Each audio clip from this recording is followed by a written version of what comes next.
Исеңде Гөлнара Әбитова. Характерлы образларны, тискәре персонажларны яратып башкара. Ул менә үзе көчле шәхес буларак, аңарга менә көчле хатын, кызлар роле бик тә килешеп тора дип уйлыйм мин. Күптән түгел чыкты бит Любовь һәм Голуби инде ул урысча, татарча инде. Мәхәббәт күкәрченнәре, анда уйный бик үзенчәлекле ханымны, ул рольне Людмила Гурченко уйнаган иде, ләкин безнең Гөлнара нәзегрәк иттереп уйный ул рольне. Мәхәббәткә тансык хатынны уйный. Ләкин синең ул эгоист хатының мине аңламады. Хәтта аңларга да теләгән. Ул безне гаҗәеп мәхәббәтебезне аңламады гаҗәеп. Ул инде менә бу театрга 92 елны килдем дигән иде, мен 94-тә килдем. Үзенчәлекле шундый эшкә мөкиббән китүче шундый артистка иде инде. Беренче рольләребездә аның белән булды минем Мәкер мәхәббәт дигән Шиллерның. Шунда без уйнадык геройларны. Мен Фердинандны, ул Луизаны. Фридрих Шиллерның Мәкер һәм мәхәббәттә Луиза иң яратып башкарган рольләреннән. Гомумән чит ил классикасын ярата. Шекспирның Король Лир әсәрендә Регана, Таҗи Гыйззәтнең Башмагында Сәрвәр, 60тан артык роль, бер-берсен кабатламый торган образлар тудыра. Гөлнарада шундый бик кызыклы сыйфат бар, ул магнит кебек үзенә тартып тора, һәм шул магнитның дулкынларына эләксәң, һәр образда тормыш каша. Ул тыштан караганда, ул Гөлнара менә шундый теге тәкәббер актриса кебек. Ә чынбарлыкта ул йомшак, ул шундый режиссер белән эшләргә ярата. Башта режиссерның кушканын эшли, һәм аны үзенчә индивидуаль ниндидер бер теге формага салып, кызык образ тудыра. Ул режиссер актрисасы дип әйтәсем килә.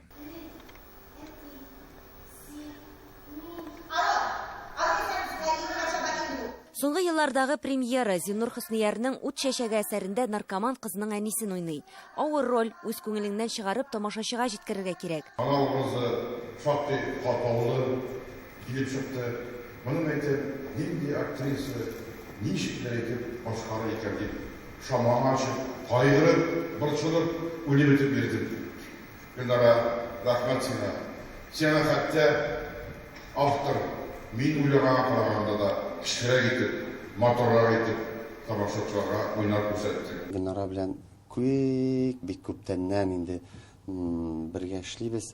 Аның үзебезнең дә әле шундый бала чага вакытлар дисәң дә булай, яшь вакытларда уйнаган рольләребез дә бар.